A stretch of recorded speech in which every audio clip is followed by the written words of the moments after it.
চলুন আজ আমরা একটা প্রাচীন ভবিষ্যৎবাণীর গভীরে যাই, এমন একটা সতর্ক বার্তা যা আমাদের বলে দেয় সমাজে কারা বিভেদ তৈরি করে আর তাদের আমরা চিনবই বা কীভাবে। তো এই ভবিষ্যৎবাণীর একদম কেন্দ্রে আছে একদল রহস্যময় মানুষ, যাদের নিয়ে একটা বেশ শঙ্কা জাগানো কথা বলা হয়েছে। দেখুন, এই কথাটা কিন্তু আমাদের মনে একটা বড় প্রশ্ন তুলে দেয়। আসলে কারাই মানুষগুলো, কেন নবী মোহাম্মদ সাল্লাল্লাহু আলাইহি ওয়াসাল্লাম এদের ব্যাপারে এতটা সতর্ক করেছিলেন? আচ্ছা, এই সতর্ক বাণীটা ঠিকমতো বুঝতে হলে, এর গভীরে যেতে হলে আমাদের আগে একটা শব্দকে ভালো করে বুঝতে হবে, কারণ এই একটা শব্দের উপরেই পুরো ব্যাপারটা দাঁড়িয়ে আছে। আর সেই শব্দটা হলো ফিতনা। দেখুন, আরবিতে ফিতনা শব্দটার অর্থ কিন্তু শুধু গণ্ডগোল বা দাঙ্গাহাঙ্গামা না, এর মানেটা আসলে আরও অনেক গভীর। এটা এমন একটা অবস্থাকে বোঝায় যা আমাদের বিশ্বাস, আমাদের নৈতিকতাকে একটা কঠিন পরীক্ষার সামনে এনে দাঁড় করায়, সমাজে বিভেদ তৈরি করে দেয়। আর এটা যে কতটা মারাত্মক তা বোঝানোর জন্য কোরআনের এই একটা আয়াতই যথেষ্ট। ভাবুন একবার, কেন বলা হলো ফিতনা হত্যার চেয়েও ভয়ঙ্কর? কারণ হত্যা তো একজন মানুষের জীবন কেড়ে নেয়, কিন্তু ফিতনা তো গোটা সমাজের ভিত্তিটাকেই নাড়িয়ে দেয়, ধ্বংস করে দেয়। আর ঠিক এ কারণেই এটাকে হত্যার চেয়েও গুরুতর বলা হয়েছে। কিন্তু প্রশ্ন হল, এদেরকে চেনার কি কোনো নির্দিষ্ট উপায় আছে? একটা ভবিষ্যৎবাণী কিন্তু আমাদের একটা বেশ অবাক করা সূত্র দেয়। এই যে সংখ্যাটা দেখছেন ৩০০-র বেশি, এটাই সেই ভবিষ্যৎবাণীর একটা চাবিকাঠি। কিন্তু এর আসল মানেটা কি? এটা কি শুধুই একটা সংখ্যা, নাকি এর পেছনে আরও গভীর কোনো রহস্য লুকিয়ে আছে? এই সংখ্যার উৎসটা হলো একটা হাদিস। সেখানে বলা হয়েছে যে নবী সাল্লাল্লাহু আলাইহি সাল্লাম শেষ সময় পর্যন্ত আসতে থাকা প্রত্যেক ফিতনা নেতার কথা চিহ্নিত করে গেছেন, যাদের অন্তত ৩০০ জন অনুসারী থাকবে। শুধু তাই নয়, বলা হয় যে তিনি তাদের নাম, তাদের বাবার নাম, এমনকি তাদের গোত্রের কথাও বলে দিয়েছেন। কিন্তু এই ৩০০ সংখ্যাটা কি একদম আক্ষরিক? আলেমরা বলেন ঠিক তা নয়। এই যে স্লাইডে দেখছেন, এর কিন্তু কয়েকটা ব্যাখ্যা হতে পারে। যেমন, এটা এমন কোনো নেতা হতে পারে যার সত্যি ৩০০-এর বেশি ফলোয়ার আছে।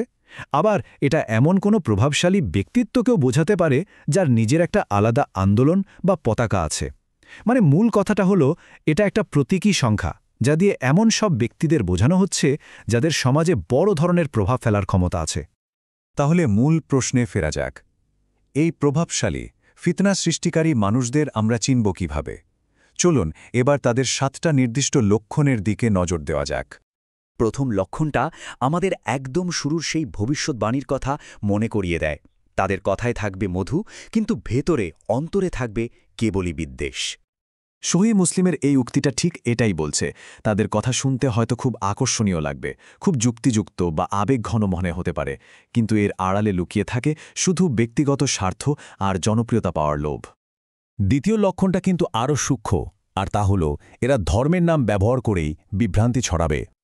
এই যে হাদিসটা দেখছেন, তারা কোরআন পড়বে, কিন্তু সেটা তাদের গলার নিচে নামবে না। এর মানে কি?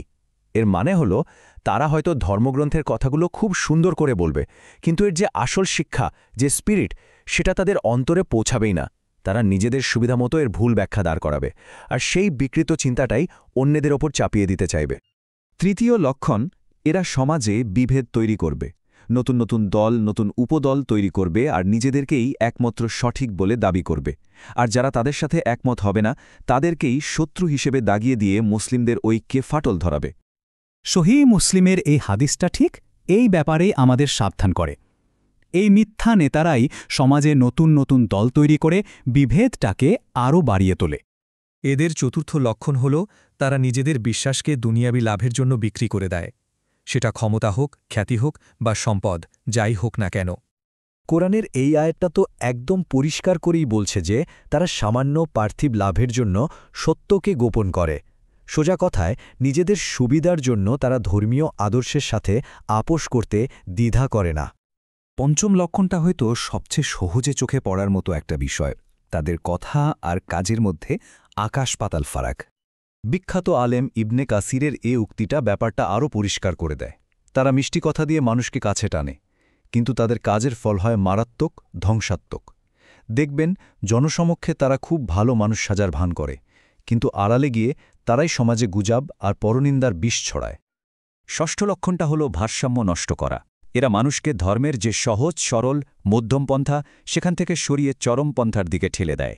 হয় ধর্মকে এত কঠিন করে তুলবে যে পালন করাটাই প্রায় অসম্ভব হয়ে পড়ে, অথবা এত হালকা করে ফেলবে যের মূল ভিত্তিটাই হারিয়ে যায়।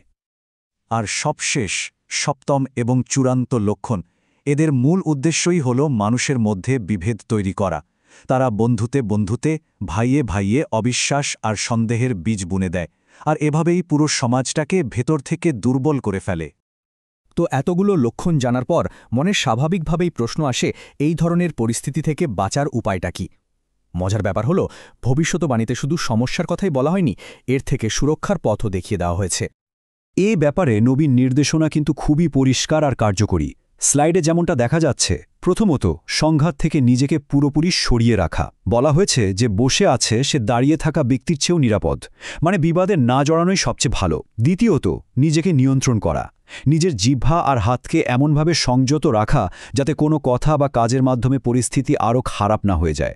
আর তৃতীয়ত, যদি পরিস্থিতি নিয়ন্ত্রণের বাইরে চলেই যায় তাহলে প্রয়োজনে নিজেকে একদম আলাদা করে ফেলা। কোনো বিভেদ সৃষ্টিকারীকে অনুসরণ করার চেয়ে নির্জনে থাকাটাও অনেক ভালো। আচ্ছা, পুরো আলোচনা তো হলো, এবার শেষে এসে একটা প্রশ্ন নিয়ে ভাবার পালা।